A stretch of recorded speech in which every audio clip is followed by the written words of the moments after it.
नमामि रामं रघुवंशनाथम। आज की चर्चा का विषय है गीता सार, गीता का अध्याय 2 और श्लोक 30। इसमें भगवान अर्जुन से कहते हैं, देहि नित्यं बध्योऽयं देहे सर्वस्य भारत तस्मात् सर्वाणि भूतानि न शोचितुमर्हसि।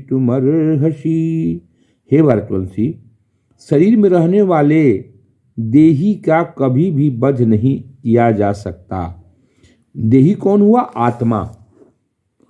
जो तो सोचते हो वो आत्मा तो अजर अमर है, अतः तुम्हें किसी भी जीव के लिए शोक करने की आवश्यकता नहीं है। यह युद्ध भूमि है और तुम्हारा कर्म है। युद्ध में पितामह भीष्म और गुरु द्रोण भी एक दिन मर जाएंगे, लेकिन कर्तव्य से विमुख नहीं होना चाहिए।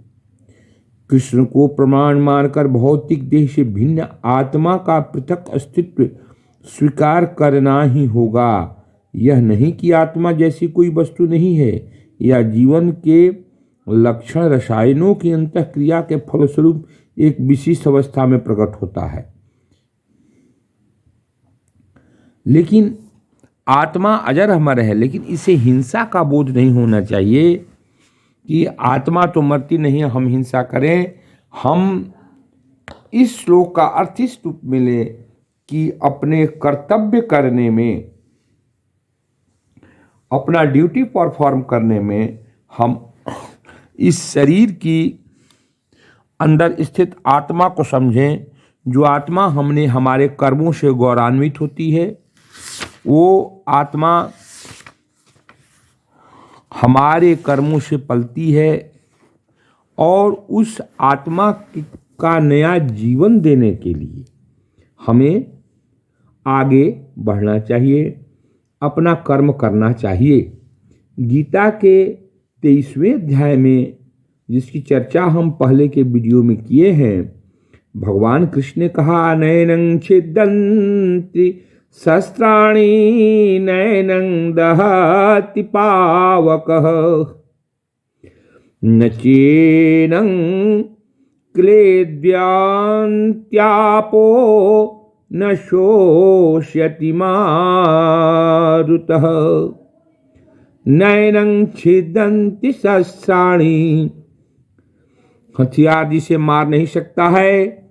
नैनं दहति पावकः, अग्नि जिसे जला नहीं सकती है।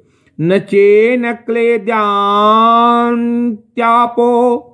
न पानी भिजा सकती, न शोष्यति मारुतः, हवा जिसे सुखा नहीं सकती है। देहि नित्यमध्योऽयं, देही भौतिक शरीर का स्वामी नित्य शाश्वत अबध्य मारा नहीं जा सकता है। देहि नित्य अबध्योऽयं, देह, ये है 30वां श्लोक। देहे सर्वस्य भारत, और देह शरीर में सर्वस्व हरेक के ये बास कर। तस्मात् सर्वाणि भूतानि न त्वं शोचितुमर्हसि। इसका मतलब कभी कभी समाज में उल्टा लोग लगाता है, आत्मा अजर अमर है तो मार दो। नहीं, आत्मा अजर अमर है ये सोच करके अपने आप जीवन को सच्चाइयों में, ईश्वर साधना में, अपने कर्तव्य पालन में आप आगे बढ़िए और अपने आप का जो डिवोशन है, जो त्याग है, वो परमात्मा के रूप में, आत्मा के रूप में दीजिए। कभी कभी जीवन के प्रति शोक पैदा होता है, उस शोक से आप रहित हो जाइए। आत्मा को अजर अमर मान करके, शोक से अलग हो करके अपने कार्य का निष्पादन कीजिए।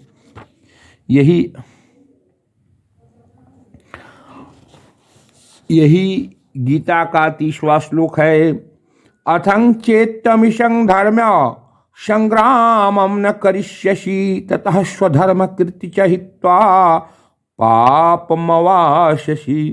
किंतु यदि तुम युद्ध करने के स्वधर्म को संपन्न नहीं करते तो तुम्हें निश्चित रूप से ही अपने कर्तव्य की उपेक्षा करने का पाप लगेगा और तुम योद्धा के रूप में भी अपना यश खो दोगे।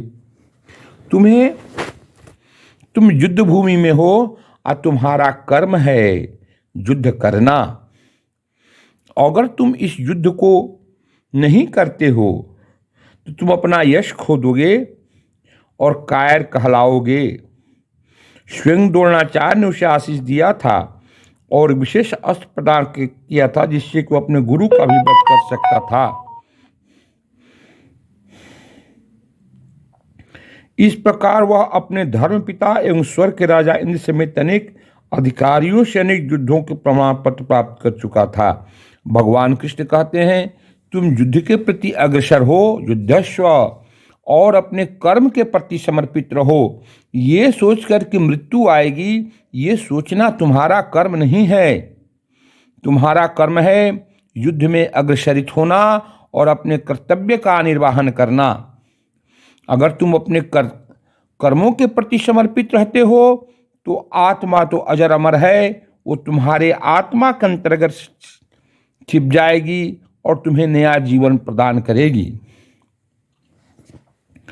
अथं चेत्त्वमिमं धर्म संग्रामं न करिष्यसि। अरे धर्म यही है, ये तुम्हारा धर्म है युद्ध करना, और अगर तुम युद्ध नहीं करोगे तो सद्गति को प्राप्त नहीं करोगे, योद्धा के मूल स्वरूप को भी तुम खो दोगे। जिन जिन महान योद्धाओं ने तुम्हारे नाम तथा यश का सम्मान दिया है वे सोचेंगे कि तुमने डर के मारे युद्ध भूमि छोड़ दी है और इस तरह से तुम्हें तुच्छ मानेंगे। भयाद्राद परंतं मस्यन्ते त्वां महारथः येषां च बहुमतो भूत्वा वाससि लाघवम्। तुम्हें जिन लोगों ने युद्ध के प्रति समर्पित योद्धा के रूप में नाम लिया, वो भी तुम्हारे नाम